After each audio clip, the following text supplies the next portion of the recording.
Hello students, welcome to our channel curiosity education.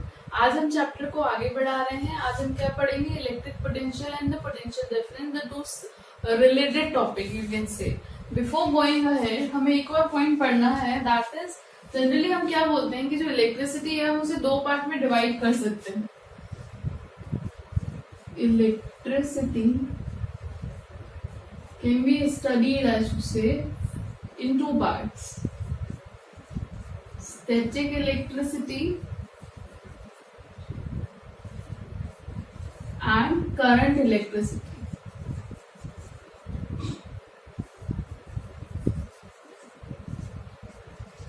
Okay, static means what?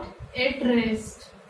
At rest. So in case of static electricity हम बोल सकते हैं when charges are at rest. when, क्योंकि electricity क्या होती है? Charges होते हैं, फ्लो ऑफ चार्जेस। तो यहाँ पर क्या है, जो चार्जेस हैं दे आर एट रेस्ट। तो हम उस कंडीशन को, उस टाइप के चार्जेस को क्या बोल सकते हैं? हम स्टडी करते हैं अंडर स्टैटिक इलेक्ट्रिसिटी, है ना। Where as in case of current electricity में क्या होता है, जो चार्जेस होते हैं they can move. So in case of current electricity, charges can move. यहाँ पे मूव नहीं कर सकते हैं। अभी हम जो इतने टाइम से एक्सपेरिमेंट देख रहे हैं, हमने एग्जाम्पल पढ़ा ना, क्या? The glass rod experiment and the ebonite rod experiment. उन दोनों केसेस में जो चार्जेस डेवलप हुए थे, वो चार्जेस कैसे थे? स्टैटिक थे, वो मूव नहीं कर रहे थे। हमने यही किया था। अभी जो हमने इंसुलेटर समझे थे, तब भी हमने इन्हीं का एग्जाम्पल लिया था। क्यों? क्योंकि चार्जेस फ्लो नहीं हो रहे थे, वो स्टैटिक थे, एक ही थे। या तो वो रॉड पर है या फिर वो पेपर पर है ना। तो ये इसीलिए एग्जांपल्स हम पढ़ते हैं अंडर स्टैटिक इलेक्ट्रिसिटी। और यहाँ पर हम जो ऑलरेडी हम जो इस चैप्टर में पढ़ेंगे, बाय सेइंग इलेक्ट्रिसिटी मतलब हम मान के चलेंगे हम कौन सी इलेक्ट्रिसिटी पढ़ रहे हैं? करंट इलेक्ट्रिसिटी, जिसमें क्या होगा? चार्जेस मूव कर रहे हैं। वेयरएज ये वाला जो पोर्शन है स्टैटिक इलेक्ट्रिसिटी वाला, वो हम कहाँ पढ़ेंगे? हमारी हायर क्लासेस में। अभी हम उससे डील नहीं करेंगे, हमें सिर्फ क्या पढ़ना है? Current electricity. तो जनरली अगर इलेक्ट्रिसिटी टर्म लिखा है तो हम मान के चलेंगे कौन सी electricity? We are talking about current electricity. ठीक है, तो ये एक बेसिक चीज मुझे आपको ऑलरेडी बतानी थी। Let's move ahead with our topic, that is electric potential. Electric potential. Okay, अब पहले हम इसको समझ लेते हैं concept wise, then we write down the definition. ध्यान से समझिए, यहाँ पर एक क्या है? क्यू चार्ज है जो पॉजिटिव है। मैंने आपको अभी जस्ट बताया था, जनरली हम फिजिक्स में जब चीजें समझते हैं, एक इस तरीके से टर्म्स लेते हैं, तो हम क्या मान के चलते हैं? जो चार्जेस है वो प्लस है, पॉजिटिव चार्जेस लेके चलते हैं, जिनको हम टेस्ट चार्जेस भी बोलते हैं। Just now I told you in the previous video. Okay, so this is what? A Q positive charge. कोई भी चार्ज है तो उसका सराउंडिंग में अपना पावर तो होगा, इलेक्ट्रिक फील्ड होगा। ध्यान से समझिए, ये क्यू चार्ज है और इसका पूरा क्या है? यहाँ पर अपना एक फील्ड क्रिएटेड है। अब हमने क्या किया? इंफिनिटी से हमें यूनिट पॉजिटिव वेट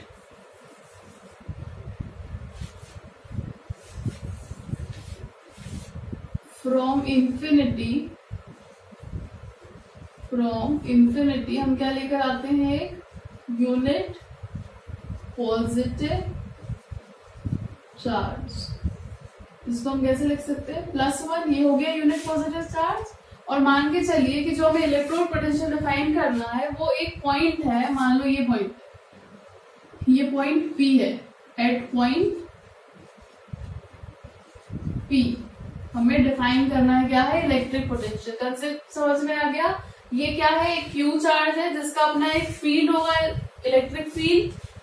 और हम क्या कर रहे हैं? दूसरा यूनिट पॉजिटिव चार्ज है, ये भी पॉजिटिव है। हाँ, इससे हम क्या कर रहे हैं? हमें इसे ट्रैवल करके लेकर आना है इस पॉइंट P पर। ठीक है, अब क्या करेंगे हम? ध्यान से देखिए, अगर ये पॉजिटिव है तो ये भी पॉजिटिव है, तो इसका अगर अपना इलेक्ट्रिक फील्ड है तो ये चार्ज क्या करेगा? इस यूनिट पॉजिटिव चार्ज को रिपेल करेगा, क्योंकि सिमिलर चार्जेस क्या होते हैं? Repel each other. हमने भी पढ़ा था। तो अगर ये रिपेल करेगा, पर हम क्या चाहते हैं कि रिपेल ना हो, हम इसे खींच कर लेकर आए इस पॉइंट। अब जबरदस्ती ला रहे हैं ना, क्योंकि यहाँ से ऑलरेडी फोर्स लग रहा है जो उसको रिपेल करने की कोशिश कर रहा है इस यूनिट पॉजिटिव चार्ज को। तो हम क्या कोशिश कर रहे हैं कि इसे खींचकर हमें लाना है पॉइंट पी पर, तो हमें बहुत एक्स्ट्रा वर्क लगाना पड़ेगा ना, क्योंकि ये नहीं चाहता है कि वो पॉजिटिव चार्ज इस पॉइंट पी तक आए, है ना। तो हम क्या कर रहे हैं, इस यूनिट पॉजिटिव चार्ज को कहाँ पे ला रहे हैं, पॉइंट पी पर लेकर आ रहे हैं। तो हमें बहुत वर्क करना पड़ेगा। अब यही वर्क जो हमें इस यूनिट पॉजिटिव चार्ज को लेकर आने में करना पड़ रहा है, ठीक है, इसके फील्ड की वजह से हमें प्रॉब्लम हो रही, तो हमें ज्यादा वर्क करना पड़ रहा है। That work is called actually electric potential. तो मैं अब डेफिनेशन लिखती हूँ, the work done in bringing unit positive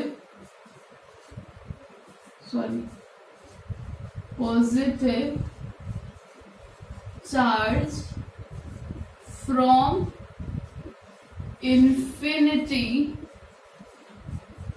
to a point is called electric potential of that charge at point P। ठीक है, हम क्या बोल रहे हैं कि इस यूनिट पॉजिटिव चार्ज को यहाँ पॉइंट P पे लाने में जो वर्क डन करना पड़ रहा है, इसकी वजह से वो इलेक्ट्रिक पोटेंशियल है इस चार्ज का इस पॉइंट पर, इसी का इलेक्ट्रिक पोटेंशियल होगा ना। क्यों? क्योंकि इसी की वजह से तो चार्ज को, यूनिट पॉजिटिव चार्ज को यहाँ पर आने में प्रॉब्लम हो रही है, क्योंकि ये इसका अपना एक हैवी मैग्नीट्यूड है जिसकी वजह से इसको रिपेल करके जा रहा है। ये तो यूनिट पॉजिटिव चार्ज है, इसमें तो ज्यादा मैग्नीट्यूड नहीं है, मान के चल रहे हैं कि इस पे तो थोड़ा ज्यादा ही है, ये बहुत फोर्स से इसे क्या कर रहा है, रिपेल कर रहा है। बट हम क्या कर रहे हैं, सिर्फ इस पॉइंट, इस यूनिट पॉजिटिव चार्ज को लेकर आएंगे पॉइंट पी पर। तो लेकर आने में जो हमें क्या करना पड़ रहा है, वर्क डन करना पड़ रहा है, वर्क करना पड़ रहा है इस पॉइंट पर। वो क्या है, इलेक्ट्रिक पोटेंशियल है इस चार्ज क्यू का इस पॉइंट पी पर। इसी तरीके से इस कंडीशन को समझते हुए मैंने ये डेफिनेशन लिखी है, right down the definition of electric potential. फिर हम आगे पढ़ते हैं potential difference. So let's check out what is potential difference, the second term. Potential difference.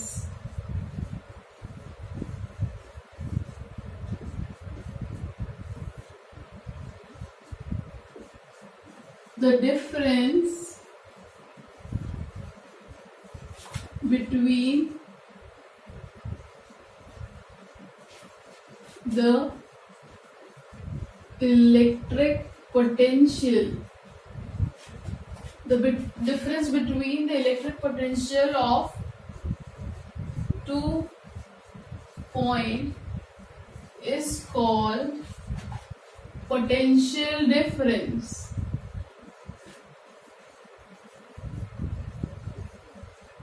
अगर दो पॉइंट के बीच में हमें इलेक्ट्रिक पोटेंशियल निकालना है तो हम उसको पोटेंशियल डिफरेंस बोल देंगे, जो जस्ट अभी हमने पढ़ा, ठीक है। जस्ट फॉर एग्जाम्पल हमने क्या बोला कि दो पॉइंट्स हैं, अब दो पॉइंट के बीच के जो पोटेंशियल है उसको पोटेंशियल डिफरेंस बोल रहे हैं, है ना। तो imagine these are the 2 points, point A and point B. अब यहाँ पर फिर से हमने एक चार्ज कैरी करना है जो इस पॉइंट से इस पॉइंट तक ट्रैवल करेगा, और उससे ट्रैवलिंग में इस चार्ज को पॉइंट ए से पॉइंट बी तक जाने में जो वर्क डन करना पड़ेगा वो हो जाएगा इन दोनों पॉइंट के अक्रॉस पोटेंशियल डिफरेंस, है ना। सो हम बोल सकते हैं कि पॉइंट ए पर जो पोटेंशियल है वो VA है, और पॉइंट बी पर जो पोटेंशियल डिफरेंस है वो क्या है, VB है। पॉइंट ए से जब Q चार्ज पॉइंट बी तक ट्रैवल करेगा, और उस केस में जो इलेक्ट्रोड पोटेंशियल होगा, इलेक्ट्रिक पोटेंशियल होगा, that is the potential difference across these 2 points A and B। जब हमने इलेक्ट्रिक पोटेंशियल समझा था तब भी एक्चुअली हमने 2 ही पॉइंट लिए थे। वैसे तो आपको पॉइंट P दिख रहा था, और हमने चार्जेस लिए थे, प्लस चार्ज Q लिया था and plus unit positive charge लिया था।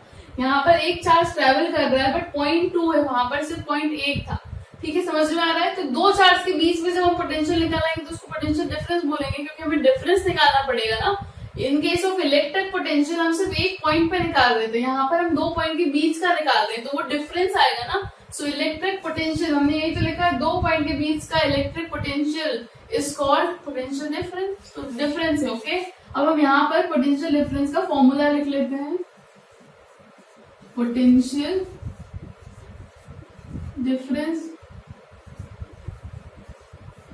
Is work done. वर्क कौन सा डन किया है?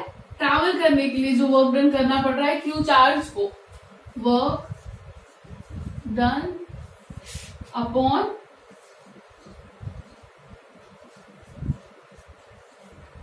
क्वांटिटी ऑफ चार्ज मूव, कितना चार्ज मूव कर रहा है, इस for potential difference. Potential difference को हम कैपिटल V से रिजेंबल कर सकते हैं, ये इसका सिंबल है।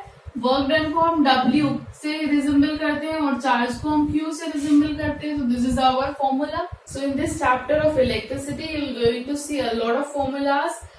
अभी से इन फॉर्मूलाज को अपनी कॉपी के पीछे जहां भी आप नोट्स बना रहे हैं नंबर करके लिखते जाइए। More than 15 formulas probably you are going to get in this chapter. और उन 15 फॉर्मूले तो उन पर न्यूमेरिकल्स भी होंगे, ठीक है। So ready for everything. So this is it. ये हो गया potential difference, definition, formula. Now the SI unit, ठीक है, ध्यान से देखना। एसआई यूनिट, तो पोटेंशियल डिफरेंस की जो एसआई यूनिट होती है that is volt. Volt is the SI unit of potential difference, जो हमने ऑलरेडी यहाँ पे लिख दिया। एक्चुअली पोटेंशियल डिफरेंस को V से डिनोट करते हैं या PD से भी डिनोट कर देते हैं, एब्रीविएटेड फॉर्म या कैपिटल V से, ठीक है। तो V इज व्हाट? वोल्ट, ठीक है। पोटेंशियल डिफरेंस की एसआई यूनिट वोल्ट होती है, हमने लिख दी। अब इन सबकी भी एसआई यूनिट लिख देते हैं, ये तो हमने लिख दिया, इसे भी हम एसआई यूनिट के टर्म में लिख रहे हैं। वर्क की एसआई यूनिट क्या होती है? क्या होती है? हमने पढ़ा है ना इन क्लास में, जूल। तो ये हो गया जूल। चार्ज की एसआई यूनिट जस्ट अभी पढ़ी है, कूलाम, याद हो गई। तो ये हमने एसआई यूनिट के टर्म में लिख लिया। अब हम क्या किस तरफ जा रहे हैं समझ में आ रहा है। अब हमें 1 वोल्ट डिफाइन करना है। अगर 1 वोल्ट डिफाइन करना है तो हर बार याद रखिए कैसे करना है, मैं बेसिक से सिखा रही हूँ। आप क्या करिए, 1 लिख दिया, यहाँ 1 लिख दिया, यहाँ 1 लिख दिया, तीनों क्वांटिटी पे 1 लिख दीजिए। और अब इस फॉर्मूले को देखकर लिखिए, थ्योरी याद करने की जरूरत नहीं पड़ेगी, क्योंकि इस तरीके की चीजें आती है। 1 वोल्ट आता है, 1 चार्ज आता है जो हमने पढ़ लिया, 1 कूलाम आता है, 1 एम्पियर आता है। हम आगे चलकर इलेक्ट्रिसिटी के केस में, इलेक्ट्रिक करंट के केस में उसे पढ़ेंगे। तो समझ में आया? इस तरीके से डिफाइन करिए। मैं आपको डेफिनेशन बताती हूँ। अब क्या बोलेंगे, 1 वोल्ट की डेफिनेशन लिख रहे हैं पहले, तो ये चीज क्लियर है ना। सो 1 volt is the potential difference when 1 joule of work is done. 1 joule of work is done to move 1 coulomb of charge from one point to another. हमने क्या किया, सिर्फ इसको देखा, फॉर्मूले को पहले ऐसा यूनिट में कन्वर्ट किया, ऐसा यूनिट के आगे हर जगह 111 लगा दिया और उसके बाद 1 वोल्ट को डिफाइन कर दिया। और कुछ याद नहीं किया है हमने, सिर्फ फॉर्मूला याद किया है ना, वही समझ रहे हैं हम भी। So 1 volt is the potential difference when 1 joule of work. 1 volt is the potential difference when 1 joule of work is done. 1 joule of work is done to move 1 coulomb of charge from one point to another point. यही तो हमने किया है। 1 volt क्या है, हम यहाँ से देख लीजिए, यहाँ से देख लीजिए, पर ऐसे ही याद करिए, क्योंकि इतने सारे हैं ना, हम भूल जाएंगे। बहुत सारी चीजें आने वाली, बहुत सारी ऐसा यूनिट्स आने वाली है, और इन सारी ऐसा यूनिट को आपको डिफाइन करना होता है। जैसे हमने 1 कूलाम कर लिया और 1 वोल्ट कर लिया, तो 2 ऐसा यूनिट डिफाइन कर ली है हमने। इन सब चीजों का चेक अपने सामने रखिए। क्या check? We have done 1 formula and we have defined 2 SI unit, that is 1 charge, 1 coulomb and 1 volt. ठीक है, अब हम आगे भी इस तरीके की चीजें डिफाइन करेंगे, ऐसा यूनिट्स पढ़ेंगे। सो अगर हम इंटरेस्ट डेवलप करेंगे तो डेवलप होगा फिजिक्स में, और अगर अभी आपका फिजिक्स में इंटरेस्ट डेवलप हो गया तो हो गया, आगे चलकर और प्रॉब्लम आ जाएगी, है ना। अब हम इसके बारे में कुछ और इम्पोर्टेंट चीजें कंप्लीट करते हैं। हो सकता है ये चीजें आपको बहुत अजीब सी लग रही हो, क्योंकि ये सब आप पहली बार पढ़ रहे हैं, इन चीजों को हमें सुना नहीं है, इन टर्म्स को आपने सुना नहीं है ना। तो लग रहा होगा कि ये सब क्या चल रहा है, बट ठीक है, आपने एक बार देख लिया, नोट्स बना लिए, इसको आप एक बार और देखिए, बाद में रिवाइज करेंगे तो थ्योरी से रिवाइज कर लीजिए, अपने नोट्स बनाए, अदरवाइज वीडियो को रिपीट करिए। इस तरीके से चीजें जब आप बार बार सुनेंगे तो आप हैबिचुअल हो जाएंगे और आपको लगेगा कि हाँ आप इन चीजों को जानते हैं, है ना। ओके, सो पॉइंट, कुछ ऐसे पॉइंट्स है पोटेंशियल डिफरेंस के बारे में आपको पता होना चाहिए, the definition, the formula and the SI unit. Now जब भी, सबसे पहले पॉइंट नंबर 1 कि अगर हमें पोटेंशियल डिफरेंस मेजर करना है तो हम एक इंस्ट्रूमेंट यूज करते हैं जिसको हम कहते हैं वोल्ट मीटर। तो यहाँ पे आप पॉइंट्स में लिख लीजिए, स्टार पॉइंट्स में, बुलेट पॉइंट्स में, दैट पोटेंशियल डिफरेंस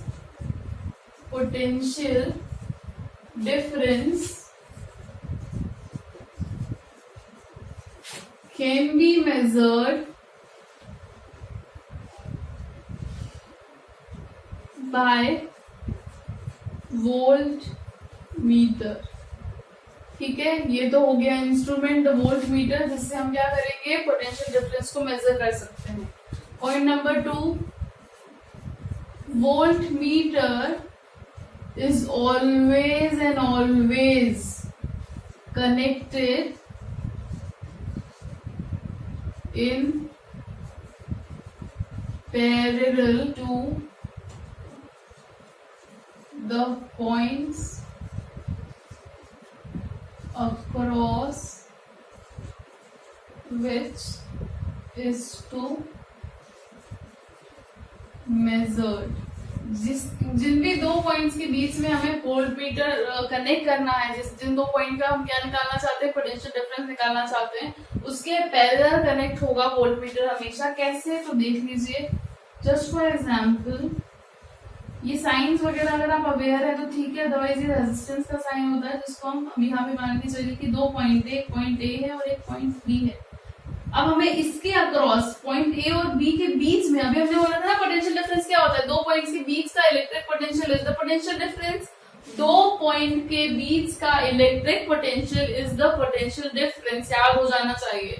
ठीक है, I am repeating it third time, दो पॉइंट के बीच का electric potential is the potential difference. ठीक है, अब इन दोनों पॉइंट के बीच में हमें जब निकालना क्या है, पोटेंशियल डिफरेंस निकालना है, तो हम जो इंस्ट्रूमेंट है हमारा वोल्ट मीटर, वो इसके पैरेलल मतलब इसके पैरेलल यहीं पर होगा, तो इस तरीके से हम कनेक्ट करते हैं। और वोल्ट मीटर है इसलिए हम क्या करते हैं, कैपिटल V से डिनोट कर देते हैं उसे। ठीक है, हम यहाँ पर इंस्ट्रूमेंट तो बनाएंगे नहीं, तो इस तरीके से हम कनेक्ट करते हैं। क्लियर है, तो इसको बोलते हैं पैरेलल अरेंजमेंट। अभी हमने बाकी चीजें नहीं करी है, सेल बैटरी को शो नहीं किया, बस ये समझाने के लिए कि इस तरीके से हमें पैरेलल अरेंज करना है। ठीक है, तो ये हो गया पॉइंट नंबर 2। पॉइंट नंबर 3, तो ये जो वोल्ट मीटर है, this is what, not voltage मत समझ लेना, इट इज वोल्ट मीटर जो हमने कनेक्ट किया है। ठीक है, नेक्स्ट पॉइंट, वोल्ट मीटर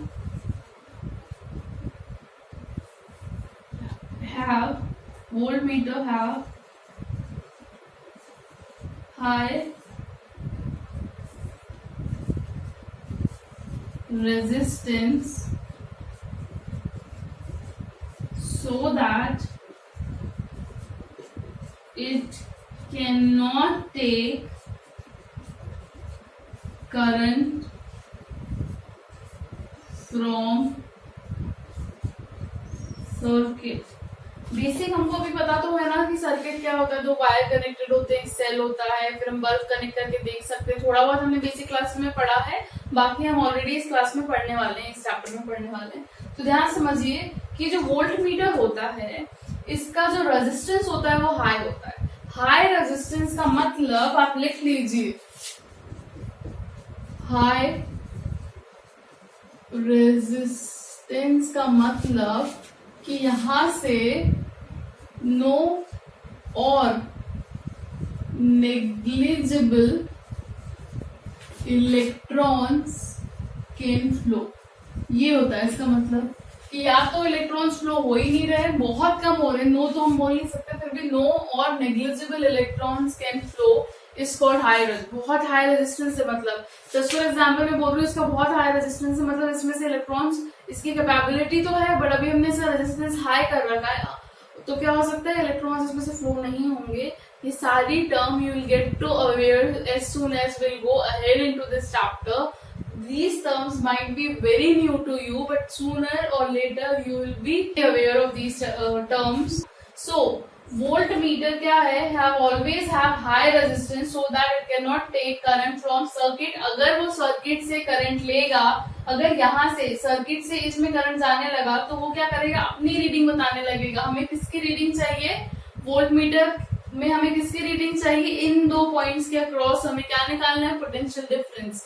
अगर ये इसकी कैपेसिटी कैसे बनाई जाती है? हम जनरली इसका रेजिस्टेंस, वोल्टमीटर का रेजिस्टेंस, जस्ट फॉर एग्जांपल ये वोल्टमीटर है, ऐसा कुछ भी नहीं दिखता है, स्क्वायर बॉक्स जैसा होता है।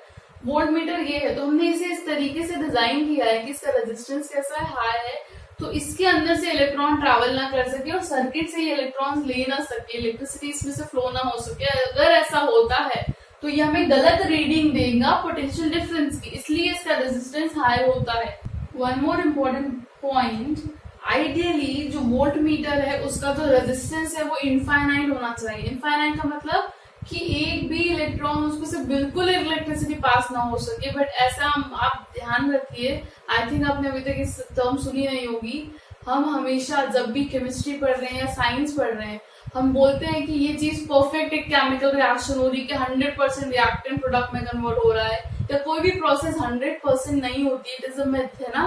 कुछ पोर्शन रह ही जाता है, केमिकल रिएक्शंस की बात कर लो या किसी की भी बात कर लो। इसीलिए हम बोल रहे हैं कि वोल्ट मीटर का जो रेजिस्टेंस हाई होता है, रेजिस्टेंस वो होता है, वो कैसा होता है? हाई होता है। आइडियली रेजिस्टेंस कैसा होना चाहिए? इनफाइनाइट होना चाहिए। एज अ रिजल्ट इसमें से करंट जो है वो फ्लो ही ना कर सके और वो हमें एकदम एक्यूरेट रीडिंग बताए, बट जनरली ऐसा नहीं होता है, इनफाइनाइट नहीं होता है। कैसा होता है? हाई रेजिस्टेंस होता है। हाई रेजिस्टेंस होने की वजह से क्या होता है? इसके अंदर से इलेक्ट्रॉन्स या इलेक्ट्रिसिटी आप बोल सकते हो कि सर्किट से इलेक्ट्रिसिटी नहीं लेता और ये एक्चुअल रीडिंग बताएगा अक्रॉस दीज 2 पॉइंट्स। मैंने वहां पे लिख दिया है हाई रेजिस्टेंस मतलब नो और नेग्लिजिबल इलेक्ट्रॉन्स कैन फ्लो। ठीक है, तो इस तरीके से हमारे ये 2 इंपॉर्टेंट पॉइंट्स जो एक दूसरे से बहुत ज्यादा सिमिलर थे कंप्लीट हो रहे हैं। पोटेंशियल डिफरेंस के लिए 3 पॉइंट बहुत इंपॉर्टेंट है। इस पर MCQs, direct, indirect questions, one word question, it can come anything. ये तो डायरेक्टली आता है बट ये आपको काम आएंगे बहुत अच्छे से इसे याद रखने के लिए। तो अबाउट पोटेंशियल डिफरेंस ये सारी चीजें आप लिख लीजिए, ठीक है। बहुत अच्छे से नोट्स बनाइए सिस्टमैटिक, जैसे मैं आपको 1 by 1 सारे कंसेप्ट कंप्लीट करवा रही हूँ। Okay, so here we end this video. I hope you got the concept whatever we have discussed today.